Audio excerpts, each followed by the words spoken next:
Hello, everyone. We're here. We're just been enjoying a conversation with ourselves. Pleased to come to you tonight, and hopefully you enjoy this show. This theme of tonight is The Sound of Soul. It's all based on this book, The Sound of Soul. It's from the spiritual leader of Eckankar, Harold Klemp. We all have known each other for years. We're all members of Eckankar. And we do this as a community service. We don't get paid for this. We just have gotten a lot out of this, and maybe you'll find something in this program that can help you also. We're not here trying to promote it or get members. We're just here to give things that have worked for us and maybe can work for you. So I'm going to start off by reading a quote out of this book, The Sound of Soul. It's an interesting concept, the sound of soul, because some people think they have a soul. We believe we are soul. The deepest part of ourselves is soul. And soul is an atom in the body of God. So we each is an atom in the body of God. And as we are in this body of God, as an atom, we have a vibration. All creation has a vibration, and the vibration is a sound. And there's a sound that we use as a spiritual exercise which helps us connect more deeply with God. And this is the word hue. So we're going to be talking tonight about this word hue, and we're going to give a demonstration of chanting it for a minute or two. And it's a word that anybody can use, no matter what their religion. You don't even have to believe in anything. But if you wanted to try this word, it can help you in your life. Get more connected, to get answers, things like that. We don't use it to control anything or to guide anything. It's just for our own insights in gaining knowledge. So I'm just going to read a short introduction, and I'm going to introduce everybody else here. This is from the book again. Welcome to the words of Hue, an ancient and universal name for God. This sacred word can spiritually uplift people of any religion, culture, or walk of life. It is freely given, a gift beyond measure. Hue is the sound beyond all sounds, woven into the language of life. It is the wind in the leaves, falling rain, thunder of jets, singing of birds, the awful rumble of a tornado. Its sound is heard in laughter, weeping, the din of city traffic, ocean waves, and the quiet rippling of a mountain stream. It is a word people anywhere can use to address the originator of life. In time, you may come to know it as the audible whisper of God's love stirring in your very atoms, a proof that God's soul exists because God loves it. So I love that part, the whisper of God stirring in your very atoms. That's one thing that I've been noticing. I've been singing this word hue for over 30 years. And you can sense, like when I think about when I first started doing this and where I am now, there was definitely, my whole consciousness has changed. And there's a vibration to it that wasn't there before, and it's a very positive vibration. And we're going to be discussing this tonight. Again, my name is Mark, and this is Rob, Susan, and Fred. And we're each going to be just having like table talk conversation here. We have the table, and we're just going to be having some fun here talking about this. So I'd like to just open it up to any one of you, and what do you think, or what kind of experiences have you had? What benefit has the hue given you? Why don't we start with you, Rob? Okay. So my name is Rob, and so I've been studying this for quite a while, and I found it to be a spiritually uplifting way to live life. So it's interesting that in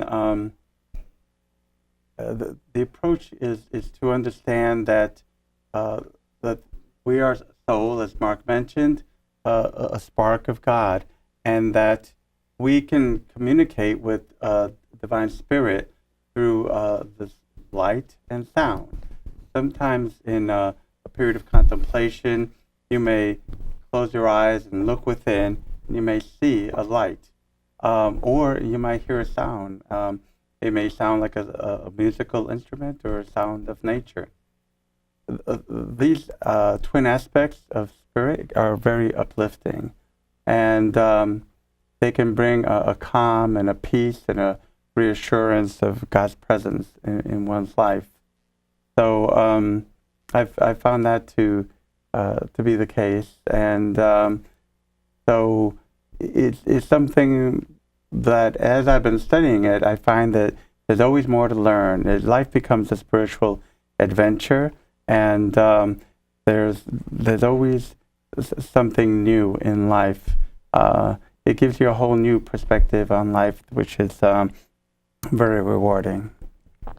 Well, Rob, I'm glad you said that about a spiritual adventure, because my first experiences were very interesting. I found this path of Ek, or the inner path, and the outer is Ekankar.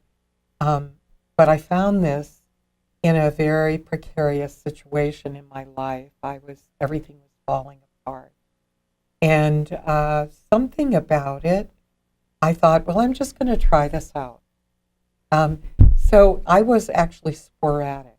I would sing the hue, and I would sing it for maybe 5 minutes, and then I would forget about it the next day. But it always seemed to beckon me. I don't even know how to explain that, but it always seemed to pull me into the sound. And it's so simple. It's so simple to sing or sound the hue. And what was happening to me over time, which I didn't recognize until maybe even a couple of years, was I was beginning to get, every time I did it, I was beginning to get a sense of well-being inside myself, inside my heart. And I wasn't asking anything about that. And I had read somewhere, because I had started getting curious and reading some of the books, I had read somewhere that if I start out with love in my heart and then go into the hue, that it makes a huge difference. So I started to do that. I started to think about the animals that I loved. I started to think about situations that were especially wonderful for me. So I would go into the sound thinking that way with my heart already open. That made a huge difference. There was really no barrier for me. I had searched out some paths for myself, and I had kind of gone through them.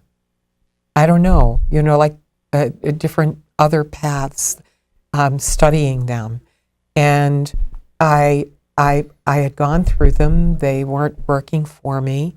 And so I just decided to try this. And for about 20 years now, I've been deciding to try it. That's great. Yeah. We'll get to Fred in a minute, but, the other day, Susan, you and I were talking, and you had mentioned, because one thing that I noticed with the hue is that, like you said, it brings a sense of well-being, but it also, for myself, found out that it makes life more positive. It's like when you chant this, your inner self gets stronger. The spiritual part gets stronger, which is very positive.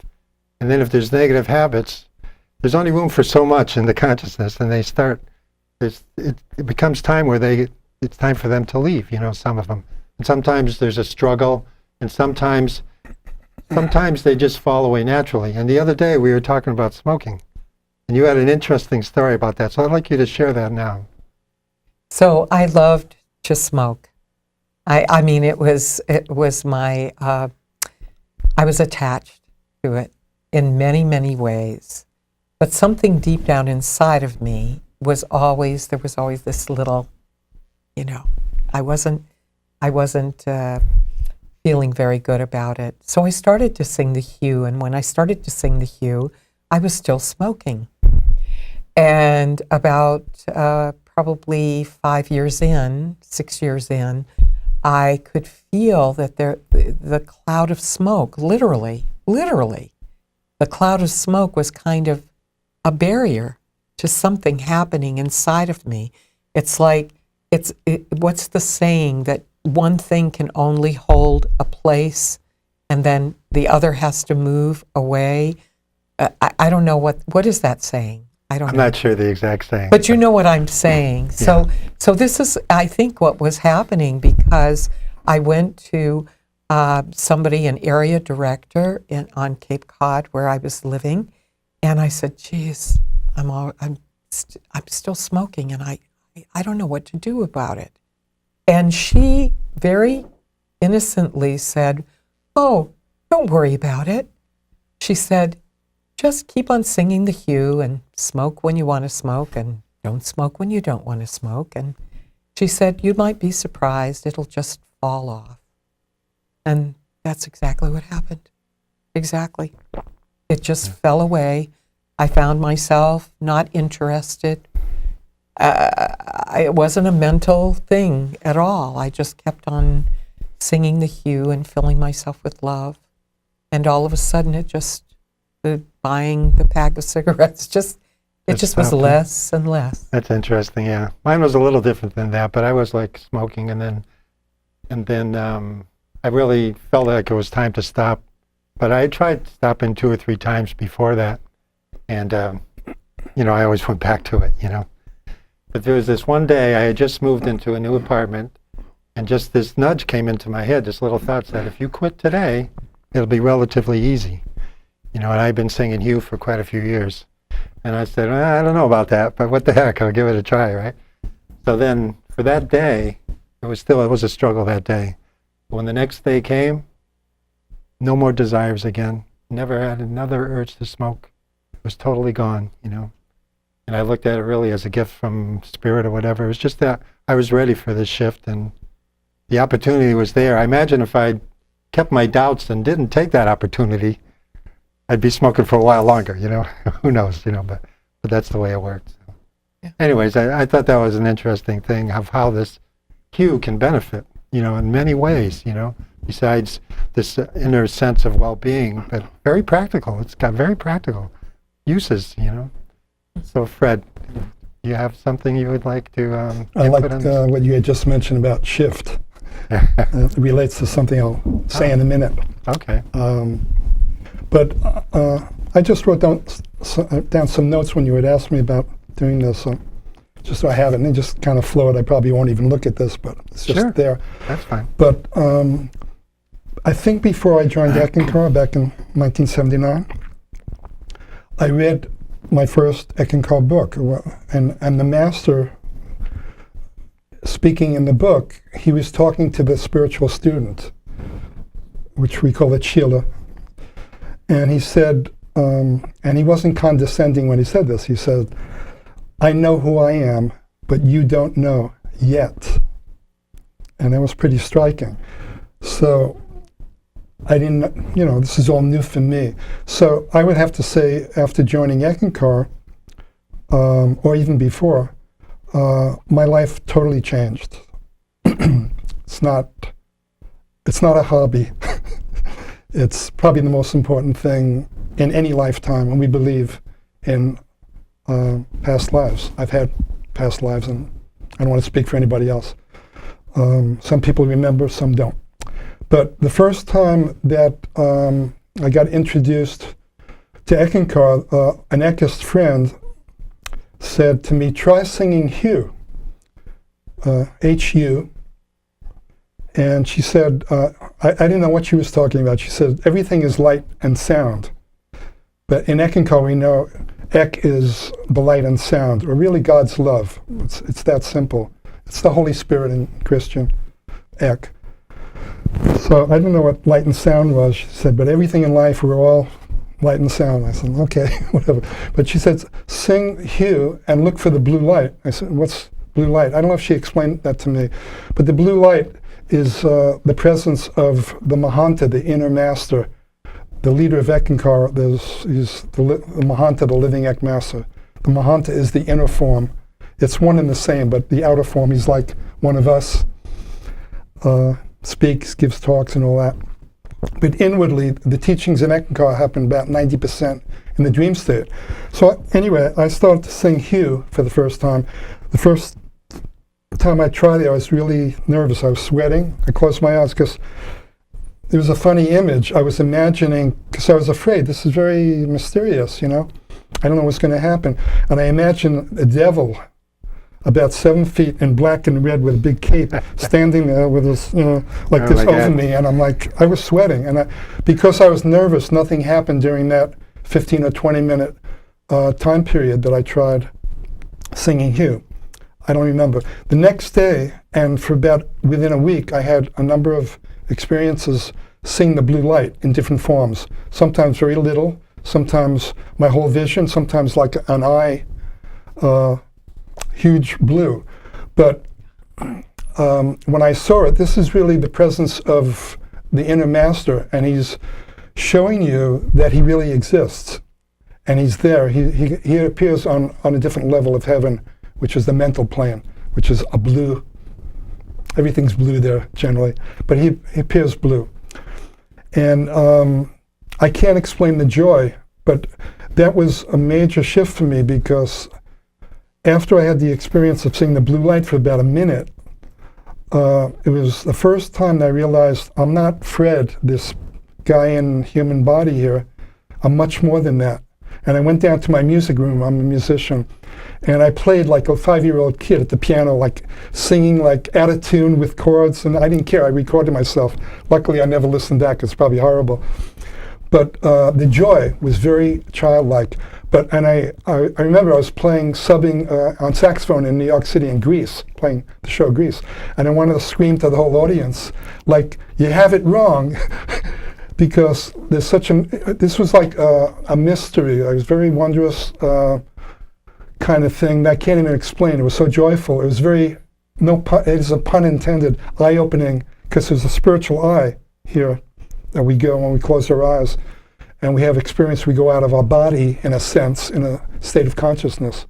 So that was, I wanted to just scream to everybody, all the things we've been learning from our parents and people laying trips on us, it's not the real deal. And this was the first time, before I joined ECK, or Eckankar, a few weeks later, after this experience, I didn't need any more proof, because I realized I'm a spiritual being, and I go way beyond anything everything that I knew before. You know, so a major change. So I didn't need anybody pulling my arm to tell me anything, you know. Yeah, that's wonderful. Yeah. You know, I mean, and I've never been ashamed of. Some people are in that path, ashamed about talking about the master. The master is our teacher, and we can talk about that more. Yeah.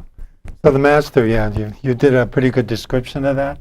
And one thing I would say is, you know, it's all spirit. You know, like you were saying, the hue is spirit. It's all this oneness of God that we're a part of. And everybody has their own master that they relate to. In Eckankar, we relate to the spiritual leader of Eckankar. He appears to us. He only appears to people who want his guidance. The masters in Eckankar are very big on that, giving people freedom, and they don't impose. And so if somebody's a Christian, the divine spirit will come to them as Christ. If somebody's a Muslim, it'll come as Muhammad. If somebody's a Buddhist, it'll come as Buddha, you know. But it's all the same spirit. And the hue will work with any of it. It doesn't matter, you know, no matter which master you're working with, the hue will help uplift.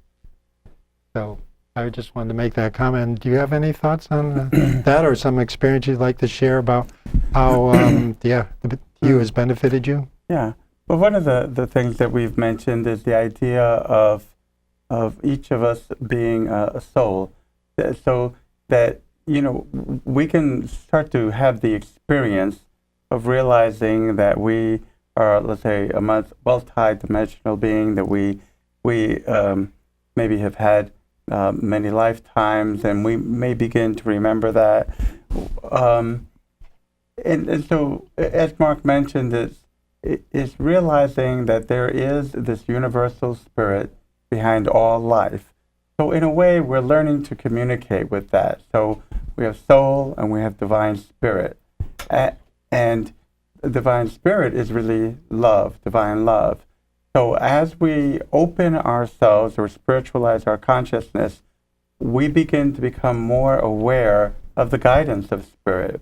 It gives love, guidance, protection, And it can come to us in many forms. So we may become aware of it in our daily life, or in our dreams, or in our contemplation.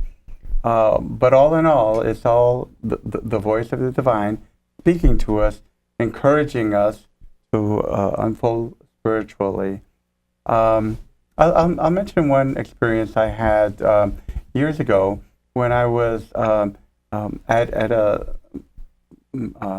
seminar in which we gathered to discuss the spiritual topics, and there were thousands of people there, and there were maybe a couple of thousand people all singing the hymn together. So my experience of the hymn at that point was became expanded through this experience, in which as I started both singing the hymn and listening to it, I began to hear what we call the sound current, which is the music of the spheres, or one of the manifestations of spirit. And so I began to hear different musical instruments. It sounded like an orchestra was tuning up. I mean, I heard woodwinds, and I heard violins, the strings, and all these sounds. And I even opened my eyes like, where's the orchestra? But I realized there was no orchestra on the outside. It was just an inner experience that I was having. Because I expanded my consciousness, I could hear the inner sound, which is beautiful, almost beyond description. As I continued to listen to it, I began to hear like more and more of the sound, and it reached almost a crescendo which within myself, in which all of a sudden I felt like this was the sound of all sounds, or the sound behind all sound, in which it felt so familiar. I felt like this sound has always been with me all my life, and yet it was signaling to me the divine presence of God is always with us as soul.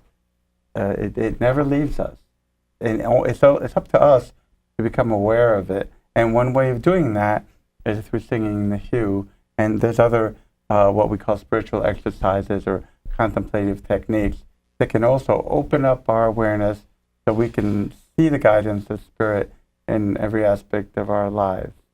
And I'm hesitant, but I don't want to be bragging, but before you even talked about it, I'm hearing the sound. I've been hearing the sound for almost 38 years now, every day. We don't just sing hymn in Eckankar, we sing other charged words or names of spiritual masters in Eckankar, so it's not just hymn, but we're talking universally now that anybody can use. But I'm hearing it, and there's different sounds. But the Eck masters say that when you hear the sound, you are experiencing God's presence. I'm not sure what it is. My wife doesn't follow Eckankar, so jokingly we're very loving, and I put my ear to her like a conch, and to her ear, and I said, "Can you hear it?" But she's heard it once or twice, and she doesn't follow any religion. That's good. So it's cute. But it's when you sing hymn and other charged or sacred words of God, we sing this to open our consciousness. So that's kind of what happens. I had an experience. I had a thyroid condition, and some echist that a lot of us know is a doctor, and she was doing some acupuncture. A thyroid condition can be pretty. You can end up having to take pills the rest of your life. I didn't want to do that. She actually healed me 18 years ago. My doctor couldn't believe it, by 3 acupuncture treatments. But I'm trying to remember when this happened. She just healed me again after 18 years because the thyroid thing came back. And I went for 3 visits, a couple $100, and I was healed. No pills. I'm not bragging about things could change. But so I'm laying on the table for an hour when she's 20 needles in me, Japanese needles, they don't hurt, and other stuff. And she said, because she knows she's an Ekist, she studies Eckankar, so she says, sing hymn or your special word. We get special words at a certain level, your secret word. So I sang hymn quietly for about a minute, and they check your pulse and another part of your body for whatever your ailment is. So I didn't tell her what I was singing. I just went hymn quietly for a minute. And I finished, and she said, Fred, that's unbelievable. I don't think she ever experienced this before, and not all her patients are echists. She says, your energy just doubled. And I felt really horrible, because, I mean, great in one way, but I said, after like 20, 30 years studying Eckankar, why am I not singing Hugh to myself all the time? So I'm really strong, spiritually, physically, everything, if it's healing me constantly. And by the way, one time when I sang Hugh, years after I'd been studying, only once in my life, I realized, we kind of talked about this, I am the Hugh. Each of us is the sound, we each are the Hugh. I don't still exactly understand this after almost 40 years, but it's nice to know. Hence the name, The Sound of Soul. That's why that name is there. That's what he's pointing out. We all are that sound, That's wonderful. At this time, we may do this twice during the program, but we're just going to sing Hugh for a minute. Just to have everybody familiar with it, anybody who's listening or watching. And we may do it again a little later in the show in case other people are tuning in, but we're only going to sing it for a minute. So the way you do it is very simple. You just sit quietly in a place. You can have your eyes open or closed. We'll probably close our eyes. And you just fill yourself with love, like Susan mentioned earlier. Think of something that gives you love. Doesn't matter what it is. It's about having this love. And you don't direct it towards anything. It's not praying for anything. It's just opening our hearts. It's all about opening our hearts to the love of God, the love of Spirit, whatever you want to call it, the Creator, God. Some people don't like that word, but it's whatever created this life, It doesn't matter if you call it God or whatever the heck you call it, Something better than you. Something better, yeah. Something bigger that made you here, and sustains you. It's all about whatever brought you here and sustains you. And it's a love song to God, and at the same time, whatever that is, loves you back. It's a two-way street. So we'll just sing it for, we'll sing Hugh about 4 times. So.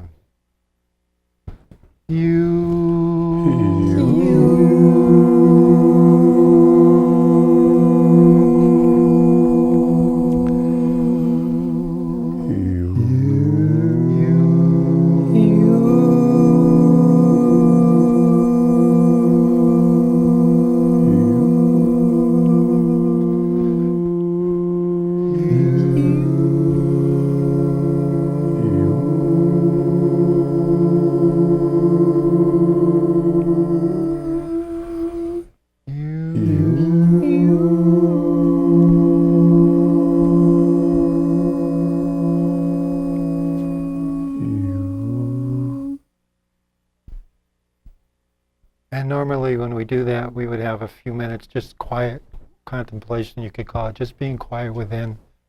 Maybe you see a sound, hear a sound, or see a light, or maybe nothing, you just have a nice sense of well-being.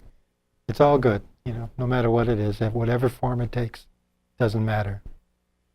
And so I'd like to talk maybe a little, if somebody has some thoughts on the practical aspects. We've shared some stories, the thyroid and the cigarettes, but it all helps us in our lives. These are, to me, those are big deals, So if you have anything, you can just kind of jump in. I'm going to start off, one thing that happened to me, I used to be very much afraid of speaking in front of people. Petrified, totally petrified, my mind would go blank. One time I was asked to be in the cameraman over there is putting a hat on. We're all having fun here. So, but anyways, so I was afraid, when I was on a panel and I actually froze, and then I was asked to be on a panel at another seminar again, and I was really scared to do it, but I agreed to do it. I said, what the heck, 4 people, if I freeze, somebody else can talk, It's not like I'm there all by myself. And so I get to the hotel. Actually, I turned around 3 times. I wasn't staying at the hotel. I turned around 3 times.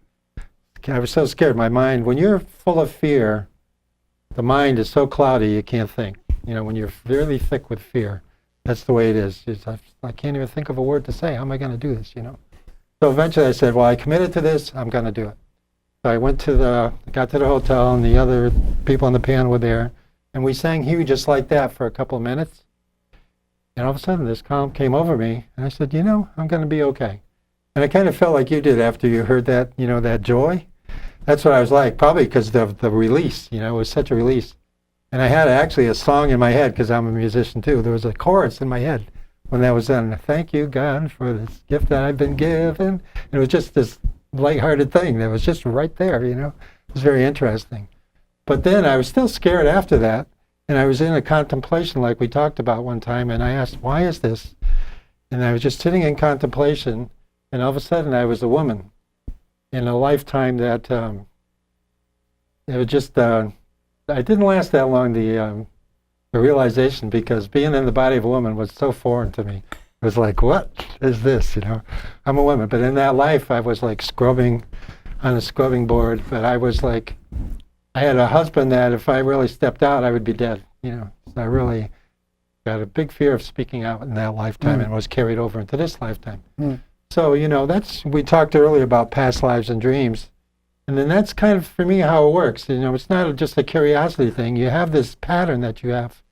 And this whole thing of growing spiritually is, if it's a negative pattern, if you're going to be in the body of God, totally in the body of God, which is this life force that's very uplifting, sustaining, eventually anything that's counter to that is like an illness in the body, and it's going to go, So this is one of those things that has to go. It's this pattern. So because I have this pattern and it was releasing, all of a sudden I had this past life realization. The only time I've had realizations is when they're had to do with releasing of a pattern in this life. But it's been of great benefit. Susan, you're going to say something. Yeah, I was. This was one of the gifts that happened to me with singing the hue and spiritualizing, filling myself with love, or it filled me with love. When I had this recurring nightmare, night fright, and you have to know that my father was brought up on Cape Cod, born on Martha's Vineyard. He was in the Federated Church, whatever you want to call it, Protestant. And he met my mother at Cape Cod Hospital. She was a nurse, and she was Italian. I mean, her mother and father were from Italy. So to have this kind of dream was extremely disturbing because I was pregnant, I was Jewish, and I was in Dr. Mengele's lab.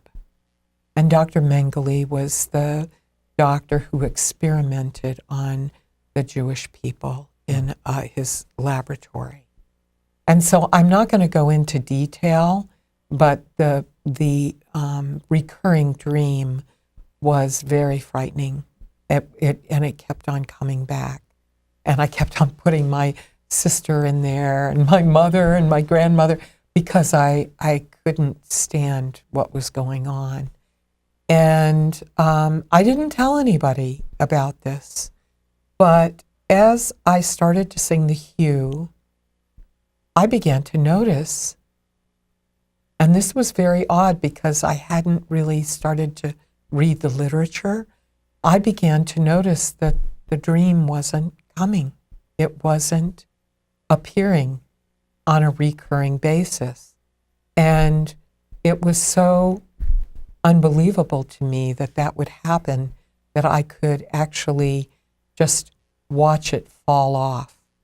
And the only thing that I could attribute it to was singing the hue. So it was a huge gift for me.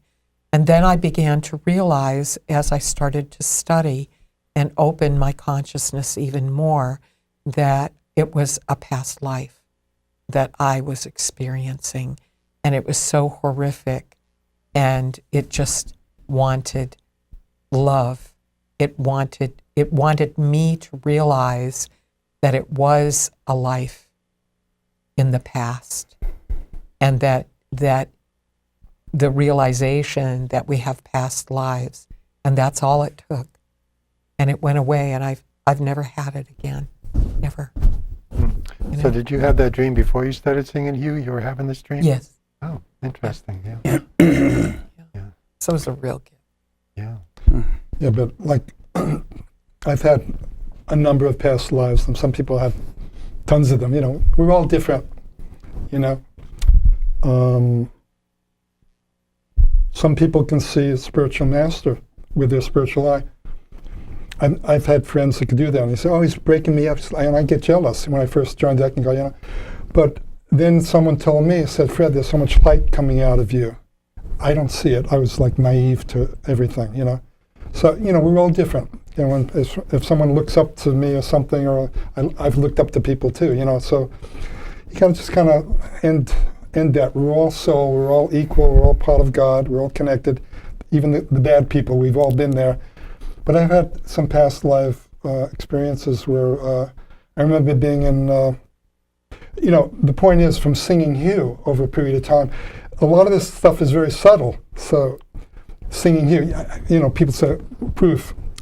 You know, my proof was with that first experience to sing the Blue Light.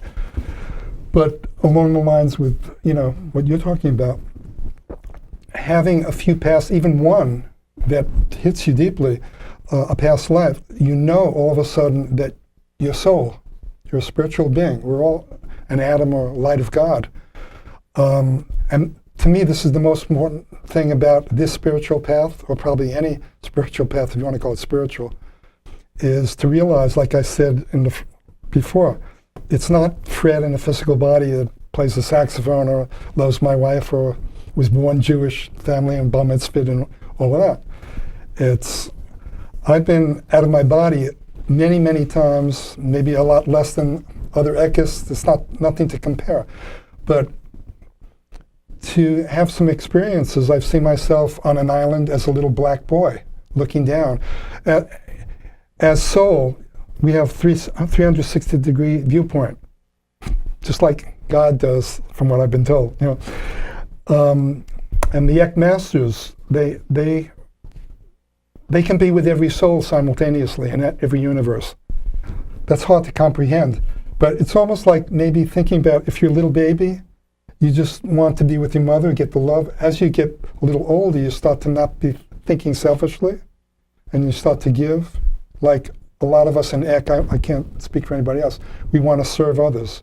I've had a lot of gifts in my life. I've had a lot of pain too, but as you get the gifts, like for example, one dream I had with one of the past Ek Masters, who was his name is Toat Manaji. He's black, and he's maybe a little older than me, in his 70s, 80, I don't know. And I was sitting in a teepee with him. He was the leader in Eckankar in Abyssinia, which is Ethiopia now, maybe thousands of years ago, I don't know exactly. I'm sitting about 15, 20 feet in the dirt in like a teepee. It was white tent. He's all in white gown, beautiful. He's got a little white beard and white hair. And nothing was said. I just sat there in the dirt. And I've spoken about this a few times. That was it. That was the experience. And I almost cried a couple of times when I told someone, because I'm not feeling it now, but the love was so deep. And there's thousands of Ek Masters, and they're all like this. I didn't want to leave. Forget about anything here. That's great, the best thing.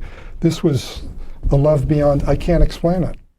And we all have this inside. The Masters in Eckankar are trying to teach us to become co-workers with God, to become a master. And it's not one better than the other. Someone has certain talents, and they're used. So that's what it's about, finding out who you are as a spiritual being. For me, that's what this path is about, what's exciting about it. Yeah, and it's about the love, like you're saying, the love that you felt there. Right.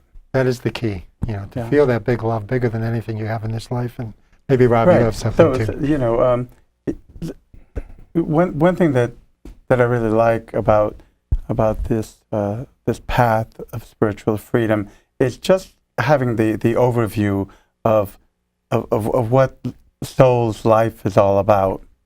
The idea that we go through many lifetimes in order to learn. It's like a school system.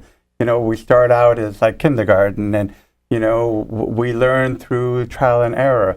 And but as we go through life, after life, we begin to learn more about love, and so our consciousness becomes spiritualized. And you know, sometimes children are very open to that. When my wife and I have 2 children, and when our firstborn was a young girl, maybe 5 years old or something. She was listening to some music. We had bought a CD, and it had music from all different parts of the world. So she's listening to this, and all of a sudden she says, "Mommy, I remember." And she began to describe a past life in which she remembered being a boy in Africa, and that she was all dancing with the villagers. And she described it in great detail. We were just, blown away. But there are examples where, because children can remember sometimes, The other thing that can happen as well, but children can be aware of this sound of soul that we talked about. I remember when I was a young boy, maybe 3, 4 years old, I was just home alone with my mom, and she had to run out to the store. And it was like the first time she was going to leave me home alone. So she said, "Just sit on the couch and don't move till I get back." And being an obedient little boy, that's exactly what I did. I just sat there. But it was interesting because in that moment of quiet, it was probably the first time I was ever alone and quiet, I could hear the sound. It was this beautiful sound. So it was funny because when my mom came home, she knocked on the door, and she told me not to move, so I didn't answer the door. So she comes in, and, "What did you do?" And I sat here, and I tried to explain to her that I could hear this beautiful sound, but she didn't know what I was talking about. So sometimes it's like that in life, where we may have a spiritual experience, and we may have a past life recall, or we may have an inner vision or hear an inner sound, and we don't know what it means, or we try to explain to someone, they don't understand.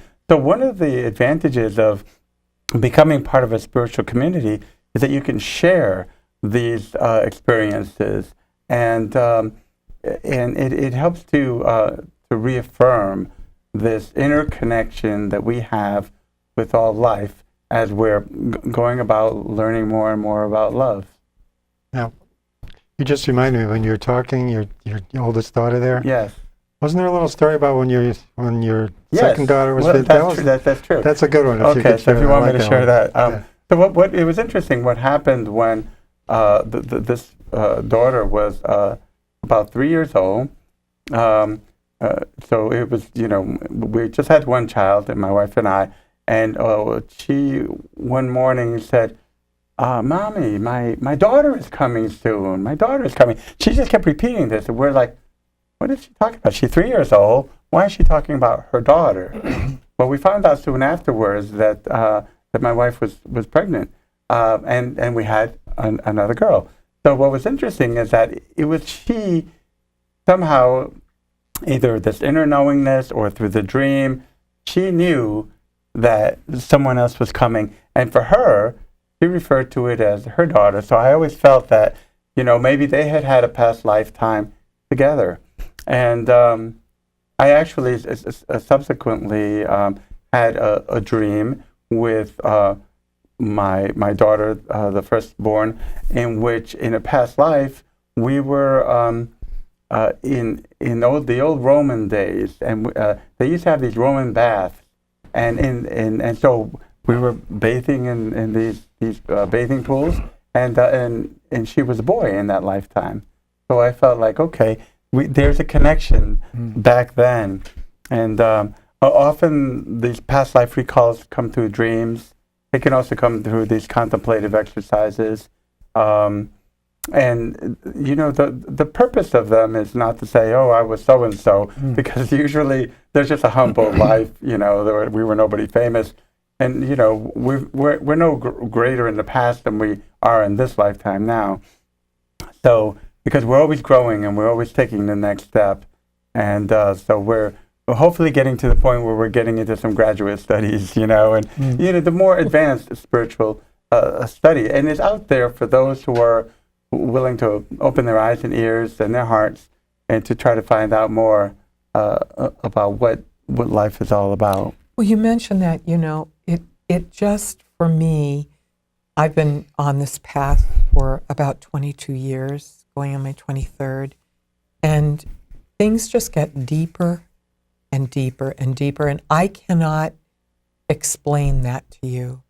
In other words, once you feel loved, once you feel the love, the depth of love that Fred was talking about, that we're all talking about, you start to even realize more and more and more of this depth of soul. And it feels, you can trust it because you've been around others and their path. And you can also feel that you've experienced this before, after many, many years. And so you kind of trust that this is going to happen again and again and again.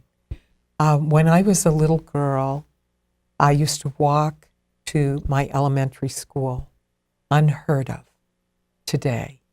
But I was 6 years old, and I would walk to the Wells Road School in Granby, Connecticut, and I had to walk through the forest. And so everything from the development where we lived, and everything was beautiful when I was a child. I mean, I heard the birds. They were very clear to me. I smelled the forest of hemlocks, the hemlock trees. In the winter, I would go under. When the snow would weigh down the hemlock trees, I would go under, and it would be like a little house for me, a little private house. But in that period of time, I would hear in myself the sound very, very clearly.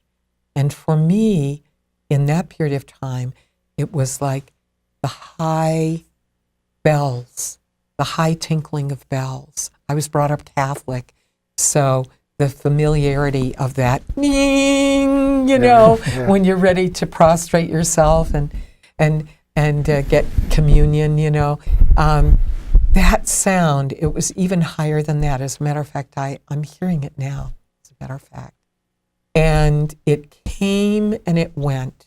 There was no rhyme or reason with it when I was a child. It didn't come when I was angry. It didn't come when I was feeling especially loved. It just was the sound. And it would come in zzz, like that. And then just as it would come in, the same, it would recede. And I thought everybody had this sound. And I think they do. You probably do. Maybe they just don't. They're not tuned in. They're just, their lives are so busy.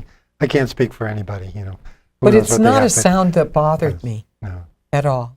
I think people talk about this sound in their ears, the ringing sound. This was not the case. It's interesting. I'll let you go. One thing that just came to me as you were talking, I was bringing back memories of walking in the woods when I was a teenager. And one thing that really struck me, that all these years, it still struck me. One time it was like I was walking in the woods and all the birds are chirping. And I don't know what possessed me to do this, but I was just standing there listening to the birds. I said, I'm just going to mock up anger. I'm going to get real mad. But I didn't say anything outside. From all outer appearances, I'm just standing there. All the birds quieted. Not a sound. Shocked me. It really shocked me. And then it shocked me, and then I stopped. And then a minute or two later, they started chirping again, And I said, wow. I said, the power of thoughts, you don't even know, where they go. They come out, they go beyond. Yeah. It's not just our words, I've always remembered that to this day, That was way before I grew up Catholic. I was still very much Catholic, at that time. And but, it doesn't matter, what path you're on. That's the thing. And when you're sincere about seeking and you persevere, you're going to get the answers you need. That's the key. You stay sincere and you persevere. So. I like that. Yeah. Well, it makes me think, I mentioned earlier this idea that we are soul and we're in communication with spirit. So in some ways, your experience in the woods was like this. It's a biofeedback mechanism, Life is always reflecting back to us what we're putting out. When we become aware of that, we realize that it behooves us to just put out the best. And because that's what's coming back to us, what goes around comes around. So There's many ways that this principle is spoken of. What you sow, so shall you reap. Or for every action, there's an equal and opposite reaction.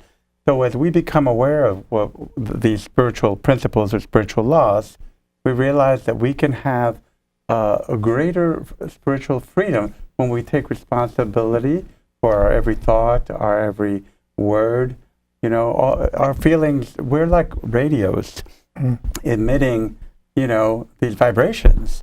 And we might think that no one knows what we're thinking, but actually, we're projecting it.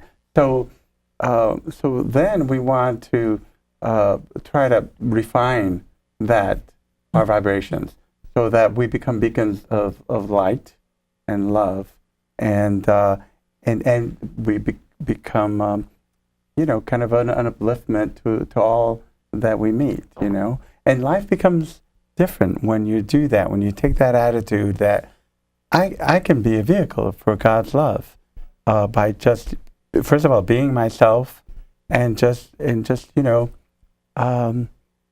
letting that love flow through. It uplifts you as well as others.